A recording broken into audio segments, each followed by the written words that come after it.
Hello बच्चों, चलिए प्रश्न को देखते हैं। प्रश्न है, कार्बनिक पदार्थ किस प्रकार जल को प्रदूषित करते हैं।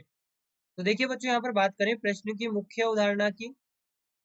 मुख्य अवधारणा, तो जो कार्बनिक पदार्थ होते हैं, अब कार्बनिक पदार्थ कौन से होते हैं? जल प्रदूषक कार्बनिक पदार्थ की हम यहाँ पर बात कर रहे हैं।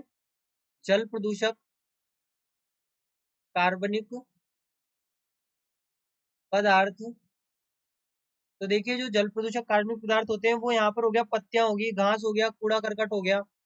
पत्तियां, घास, कूड़ा करकट,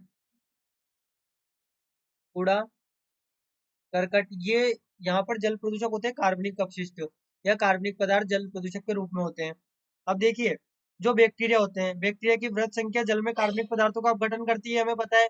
अब जो जल में विलेय ऑक्सीजन है, ये उसका उपभोग करके यहाँ पर फिर कार्बनिक पदार्थों का अपघटन करती है। अब यदि जल में प्रदूषक ज्यादा होंगे तो क्या होगा कि कार्बनिक जो प्रदूषक ज्यादा होंगे तो ऑक्सीजन का उपभोग भी ज्यादा होगा, जिससे क्या होगा कि जो जल में घुलित ऑक्सीजन है, अब ऑक्सीजन की तो एक सीमित मात्रा ही जल में घुलित है, तो फिर वो जो ज्यादा मात्रा यदि बैक्टीरिया के द्वारा प्रयोग कर ली जाएगी कार्बनिक पदार्थ के अपघटन में, तो फिर जल के जो और प्राणी है उनके लिए ऑक्सीजन की कमी होगी। तो यहाँ पर इस प्रकार से जल को प्रदूषित करते हैं। यहाँ पर हम कह सकते हैं बैक्टीरिया की बैक्टीरिया की वृहद संख्या वृहद संख्या कार्बनिक पदार्थों का अपघटन करती है। कार्बनिक पदार्थों का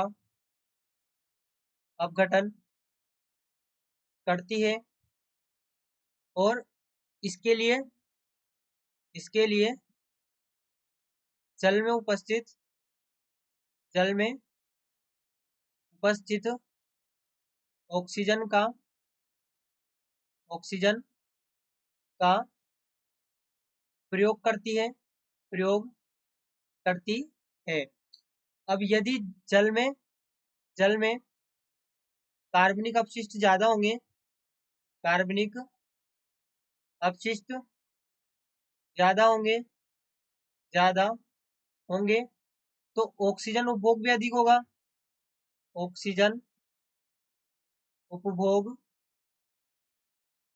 भी अधिक होगा, और यदि ऑक्सीजन उपभोग बैक्टीरिया द्वारा अधिक किया जाएगा, यहाँ पर ऑक्सीजन उपभोग इसे इस प्रकार से लिखें, बैक्टीरिया द्वारा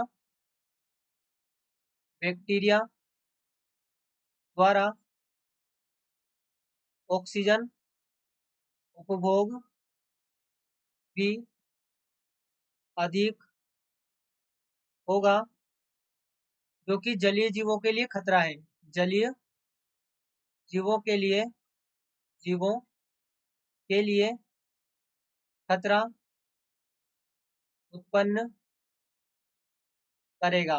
तो यहाँ पर इस प्रकार से जल प्रदूषण होता है और जल प्रदूषण कार्य करता है। तो बच्चों, आशा करते हैं आपको प्रश्न समझ आया होगा। धन्यवाद।